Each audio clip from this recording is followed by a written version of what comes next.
নমস্কার বন্ধুরা, স্মৃতি ব্লগে সকলকে স্বাগতম। তোমরা সবাই কেমন আছো? আমি তোমাদের আশীর্বাদ ঠাকুরের কৃপায় ভালোই আছি। তো আজকে হচ্ছে দ্বাদশী। সকালবেলা ঘুম থেকে উঠে বাসি কাজটা সেরে স্নান টান করে একবারে আসলাম তোমাদের সঙ্গে কথা বলার জন্য। তো দেখতে থাকো সারাদিনের ভিডিওটা। তো আজকে একটু আত্রায় যাওয়া আছে, তো সকালবেলা উঠে তাড়াতাড়ি করে কিন্তু উঠে পড়লাম। উঠেই মেয়েকে পূজা করবে।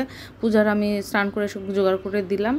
আর মেয়ে পূজা করবে, কারণ আমাকে তাড়াতাড়ি করে রান্না করে আবার বের হয়ে যেতে হবে। তো ঠিক আছে বন্ধুরা, দেখতে থাকো ভিডিওটা।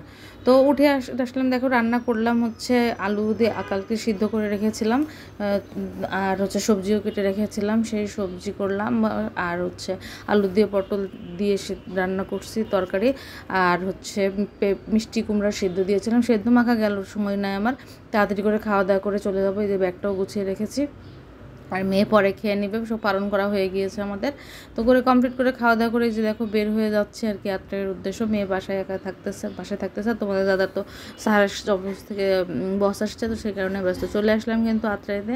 তো আত্রায় এসে এখন অনেক কাজ আছে, তো সেগুলো করবো আজকে। সিঁড়ি ঘর ভাঙে, রান্নাঘরও মানে পরিষ্কার করতে হবে, এগুলো সব কাজ টাজ করতে হবে। তার কারণে আসলাম। আর প্রচণ্ড রোদের মধ্যে একদম অবস্থা খারাপ। তো তাই যাই হোক, এখন তো জামা কাপড় চেঞ্জ করে এখন কাজটা শুরু করতে হবে। তো দেখো এখানে চলে আসলাম রান্নাঘরে কিন্তু কাপড় চোপড় চেঞ্জ করে এগুলো যত যা ছিল সেগুলো কিন্তু উপরের সব ওই দেখো সানসেট থেকে সব কিছু নামা একদম ঝাড়াঝুড়ো করে দিয়ে পরিষ্কার করলাম। উপরে আবার 3টা ইঁদুরও ছিল, জানতে কী অবস্থা।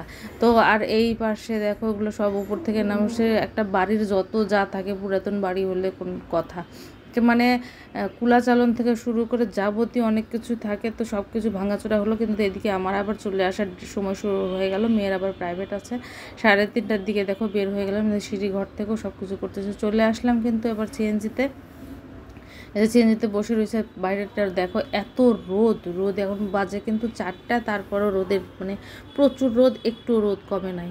তো তারপরে ওখান থেকে এসে আমি মেয়েকে নিয়ে প্রাইভেটে গেলাম। সারাটা দিন পর চলে আসলাম বাসায়। আর দেখো চেহারার অবস্থা একদম বিধ্বস্ত হয়ে গেছে। এখন একটা ভালো করে স্নান না করলে আর মনে হয় বাঁচতেছি না। প্রচণ্ড ক্লান্ত লাগতেছে, প্রচণ্ড ক্লান্ত। আর পিপাসায় মনে হচ্ছে বুক টুক ফেটে যাচ্ছে, এরকম একটা অবস্থা রোদের মধ্যে। আর আজকে জল নিয়ে গেছিলাম, সেই জল শেষ। তো যাই হোক গেলাম স্নান করতে, স্নান টান করে চলে আসলাম। অনেকক্ষণ একটু স্নান করলাম, অনেকক্ষণই করলাম।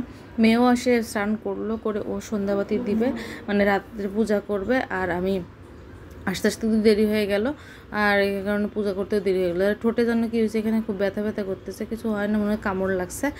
মানে এক পাশে খাইতে লাগে, কোনো কিছু করতে বেখালি যে কামড়টা লাগে সেটা রাখছে। তো ঠিক আছে, তারপর চলে আসলাম রাত্রে রান্না করার জন্য। রাত্রে হচ্ছে ভাত রান্না করবো, তরকারি টরকারি যা করার তো আছে। আসার সময় একটু চানাচুর নিয়ে আসছিলাম, একটু আইসক্রিমও কিনে খাইছিলাম দুইজনে মা মেয়ে মিলে। আর এই যে কড়াই সময়ের খাওয়া দাওয়া করে সব থাল বাসন মেজে রেখেছে, কিন্তু কড়াইটা মাজা হয়েছিল ওভাবেই রাখা হয়েছে। তো ঠিক আছে বন্ধুরা, এই ছিল আজকে সারাদিনের ভিডিওটা। যদি ভালো লেগে থাকে অবশ্যই লাইক কমেন্ট শেয়ার করবে। তো ঠিক আছে, সবাই সুস্থ থাকো, ভালো থাকো, সকলকে শুভরাত্রি।